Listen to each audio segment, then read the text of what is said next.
নমস্কার, মমতা কিচেন। আজকে একটা রেসিপি নিয়ে এসেছি। রেসিপিটা হচ্ছে আমি পনিরের রেসিপি বানাবো। তার জন্য কিন্তু পনির তো নিয়ে নিয়েছি, পেঁয়াজ আছে, টমেটো আর হচ্ছে কাজু আর আদা আর একটু রসুন।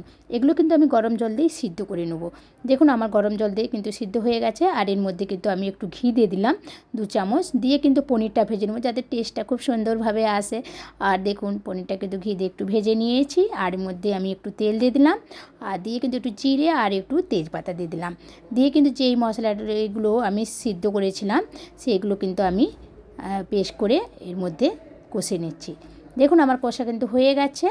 আর এর মধ্যে একটু হলুদ গুঁড়ো আর ধনে গুঁড়ো, লঙ্কার গুঁড়ো দিয়ে কিন্তু একটু আমি আর একটু কষে নিচ্ছি। যেহেতু আমি এবারে কিন্তু আরেকটু আমি কাশ্মীরে লাল মির্চি পাউডার দেবো, আর একটু আমি স্বাদ মতো নুন দিয়ে কিন্তু খুব সুন্দরভাবে কষে নিতে হবে। দেখুন আমার কষা কিন্তু হয়ে গেছে। আর এর মধ্যে যেটা দেবো আমি, তাইতে টেস্ট আরও দুগুণ আনার জন্য একটু ঘরেরই দুধ, আমাদের মালাই, ঘরে দুধ তো অ্যাভেলেবেল থাকে। আর আমার সেটা ঘরেরই ফ্রেশ মালাই দিয়ে কিন্তু আমি এটা ভালো করে আরও কষে নিচ্ছি। আর এরই মধ্যে কিন্তু যেটা দেবো হচ্ছে আমি দুধ, 1 বাটি কিন্তু আমি দুধ দিয়ে দিলাম। কালারটা কিন্তু খুব সুন্দর আসবে, একদম দোকানে রেস্টুরেন্টের মতন।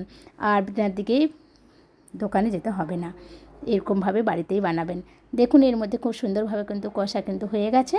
এবার কিন্তু আমি একটু পনিরটা দিয়ে দিলাম। আর যেহেতু পনিরটা আমার ছেলে মেয়ে একটু ভেজেই খেতে যায়, এর মধ্যে আমি একটু গরম মশলাও দিয়ে দিলাম।